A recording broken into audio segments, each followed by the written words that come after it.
I'm sure you're all familiar with this car by now. It's the third generation Subaru Impreza WRX that introduced polarising hatchback styling and more refined road manners in the name of appealing to a broader audience. But Subaru's attempt to mimic the success of VW's Golf GTI has tested the faith of the WRX's loyal fan base. Since the WRX first hit the scene in 1994, it's become one of the great cult cars, thanks to its affordable turbocharged all-wheel drive performance. Not forgetting to mention its World Rally Championship credentials, and the other more notorious WRC, wicked ram raiding crimes. Yet where previous WRXs were capable of being a weapon of choice for the track, as much as they were for shop windows, this third iteration is, well, disappointing. On a tight and twisty track by Winton Raceway in Victoria, the WRX is just too soft.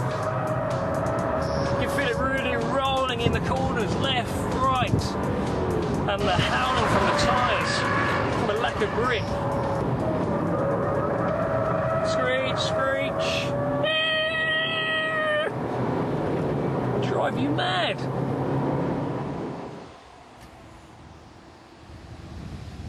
Call me a whinging pom, but I'm not the only driving enthusiast in Australia who's had a bit of a moan at Subaru about the WRX going soft. Most car makers, of course, would say, tough, you'll have to wait for a facelift or even the next generation model. Subaru's response, of course, is typically different. This is the new WRX. Yeah, there's an obvious difference here because you're looking at the new sedan version. But the four doors belated arrival in Australia just makes coincidental timing for a number of mechanical changes designed to toughen up both the WRX hatch and sedan. The chassis has been stiffened, the engine upgraded, and there's a new set of rubber. So time for some more hot laps for Winton to find out if Subaru has put the X back in Rex. On paper, Subaru will tell you that the new 195 kilowatt WRX is quicker than its short-lived predecessor in every respect. For one, Subaru claims the new WRX is half a second quicker in the 0 to 100 sprint. But what about the seat of the pants feel? Just chuck it into the first series of S's here at Winton, and those suspension changes are already noticeable. The steering has a little bit more feel to it. And even more crucially, the turning is much better. Less understeer. Less squealing from those tyres. Subaru has swapped the old WRX's howling Yokohama tyres for a set of wider, stickier Dunlops. And you can't underestimate the contribution they make to the new model's superior grip. There's also superior acceleration, because the 2.5 litre flat-four boxer engine benefits from a larger turbocharger, increased boost, and a freer flowing exhaust system. There's 15% more power, 7% more torque, but it's not just that extra engine performance you notice in a straight line. It's also when you go into the corners.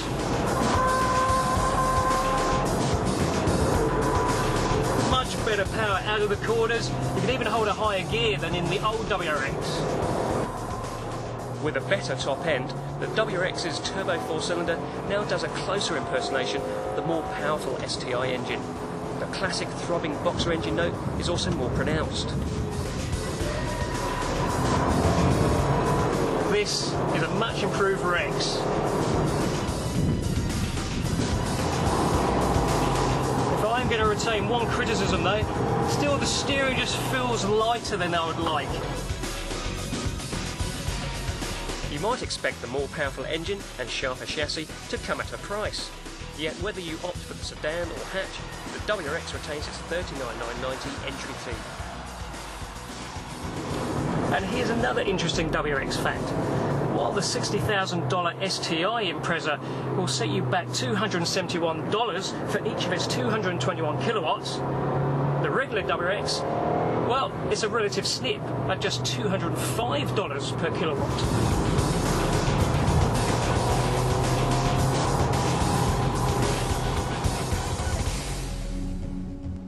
The WRX has always been about delivering bang for your buck, and now that you get more bang for the same 40,000 bucks, Subaru's cult car is once again worthy of worship.